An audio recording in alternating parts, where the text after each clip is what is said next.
My boyfriend's friend blocked me after I educated her and she told my boyfriend that I was aggressive and violent. Now, she's freaking out because I am telling everyone the truth. My boyfriend and I have been together for a little over a year. He mentioned he wanted to start a D&D group with his friends when I met him. I agreed, even though I knew nothing about those kinds of games. I wanted to spend time with him and thought it was a good way to meet and integrate with his friends. The D&D group consists of my boyfriend, me, his two best friends, and their boyfriends. They've known each other since elementary school, and when he introduced me to them, we seemed to get along well. We completed an entire campaign, and the last sessions were in November. At this point, my boyfriend and I have been together for 1 year and 4 months and have only had one argument due to a misunderstanding. We have a beautiful, healthy, and loving relationship. Yesterday, while I was with him, I saw a Facebook post about a movie that one of his friends, whom we'll call Elba, is obsessed with. I wanted to tag her, but her name didn't show up. I searched my profile and saw that I no longer had her as a friend. I checked my boyfriend's profile, and she didn't appear. I sent my boyfriend a screenshot and asked him what was going on. I was very confused because everything seemed fine the last time I saw her. We laughed, and when we said goodbye, she hugged me and wished me a Merry Christmas. I noticed my boyfriend was avoiding the topic. I asked him to check with her to see if she was upset or if she had deleted her account. He didn't want to say anything and asked me to forget about it, but something in his tone told me he was hiding something. Can you guess? Yep, she blocked me. When my boyfriend finally told me what was happening, I felt shocked and terrible. I pushed him for the full story and asked to see the conversation with her. A month ago, she messaged him asking, "Is everything okay with your girlfriend?" and whether I had been abusive toward him.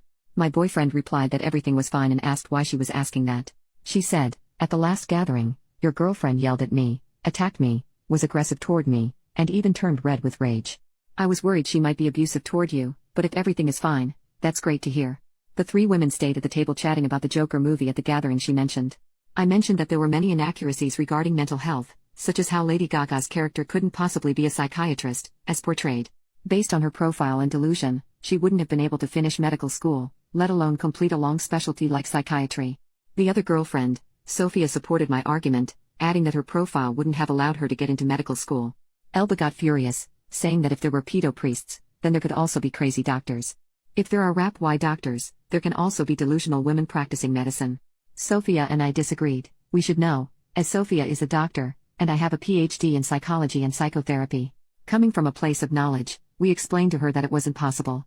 The argument didn't lead anywhere. It was already very late, around 1 a.m., so we said goodbye and left it at that, or so I thought. My boyfriend replied to Elba, saying that he didn't see any violence that night but wanted to understand where she felt it happened. She responded that I yelled at her, and he replied, "That's just how she is, she's effusive. Her whole family is like that, if they don't yell, they don't listen to each other. She lost her temper, and she can be crazy-ish at times, but everything is fine between us." Note on this point, what my boyfriend said really hurt me. Not only do I feel like he agreed with her, but he also spoke badly about my family, essentially called me crazy, and didn't defend me from a direct attack on my character. At this point, I was on the verge of tears. I asked him to ask her why she blocked me anyway. Elba replied that she didn't feel she owed anyone an explanation, didn't have to answer to anyone, and that it was a long story. She typed for what felt like hours, and I was stunned when she finally sent the message. "Your girlfriend is aggressive and violent. The last time we saw each other, she yelled at Sophia and her boyfriend and raised her voice to you. She's a terrible person, and I have no interest in interacting with her at all. She's your girlfriend, and you can do whatever you want, but I don't want her near me or my boyfriend. She's full of hatred and has anger issues that make her unfit to be around us. She is full of poop and I don't tolerate someone yelling at my loved ones. She is crazy. And we think she is too aggressive and too violent." My boyfriend replied, "Why do you think that?" And that was it. At that moment, I broke down crying, not just because of what she said but also because she hugged me during the previous gathering, wished me a Merry Christmas, and acted as if everything was fine.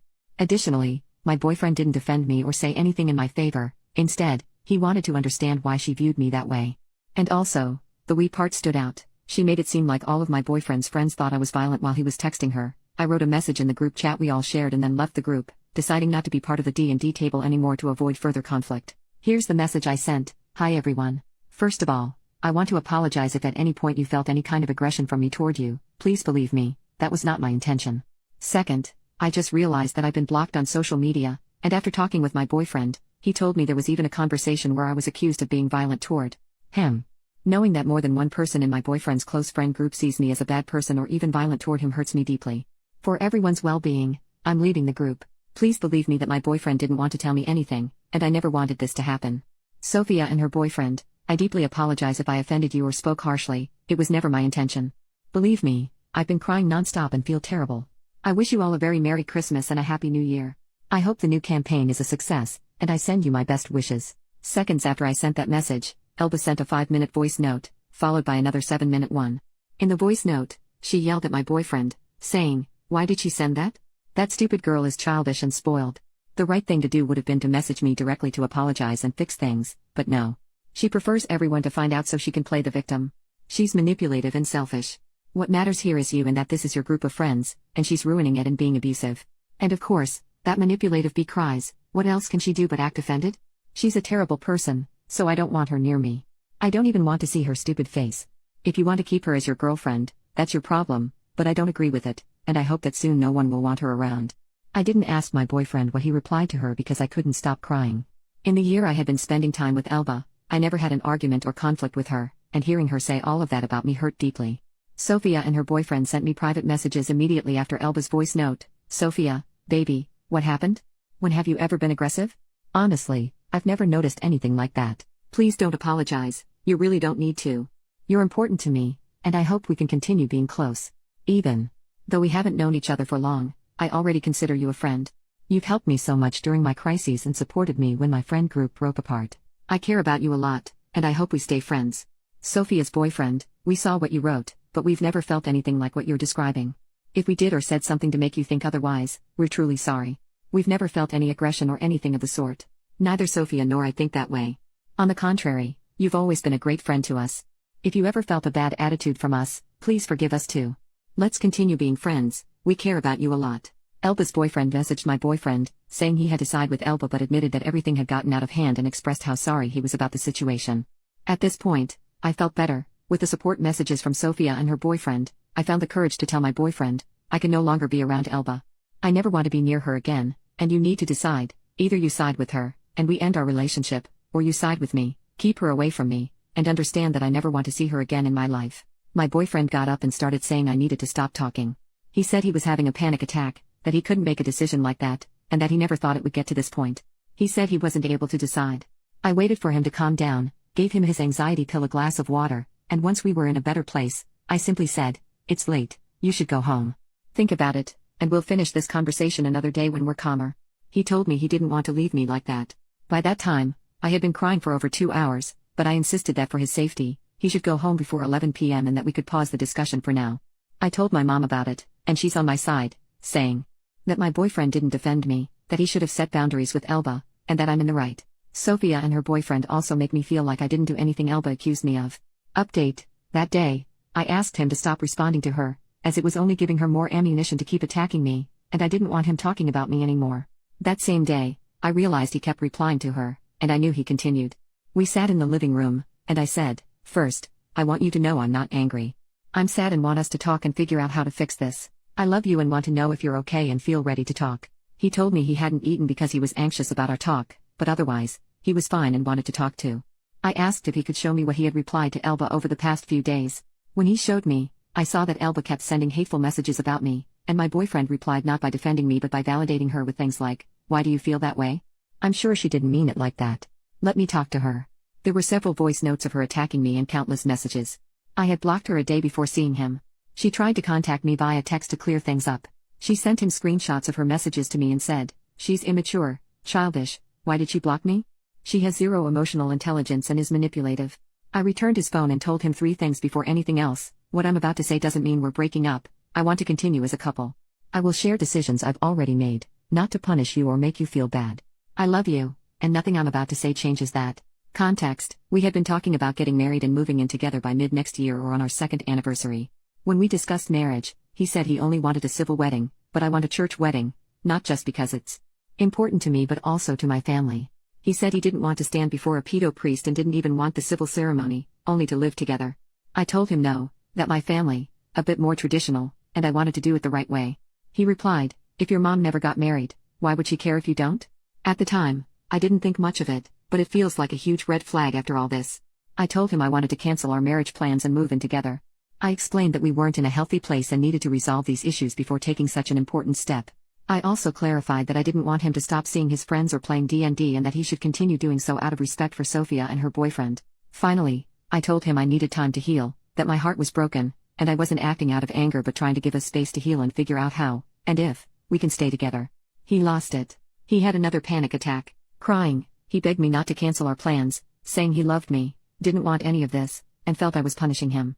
After pressing him, he finally admitted what he thought when he validated Elba's points: the campaign is really important to me. I know it's childish, but I'd already written things for your character, and you must play with me and my friends. If I cause problems, the group might disband.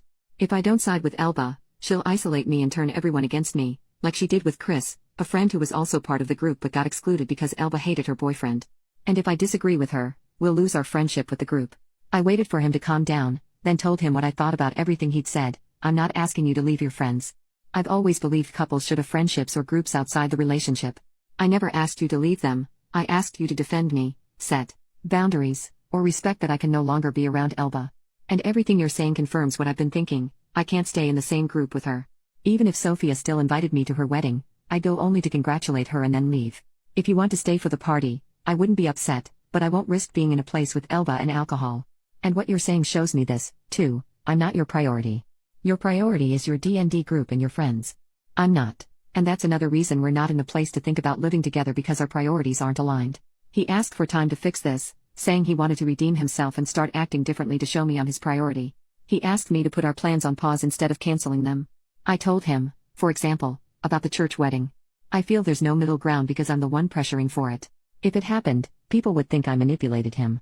If I were his priority, he'd at least consider it without those comments because it's important to me. Now, I feel like I'm manipulating him, as Elba claims. He asked me to stop mentioning her, but I told him I couldn't because I now see her as being in the middle of our relationship. We talked a bit more, coming back to the same conclusion: I'm not his priority, and he needs to talk to Sophia and her boyfriend to avoid losing them. The next day, after we talked, he sent me a voice message saying he reread the conversation and felt angry.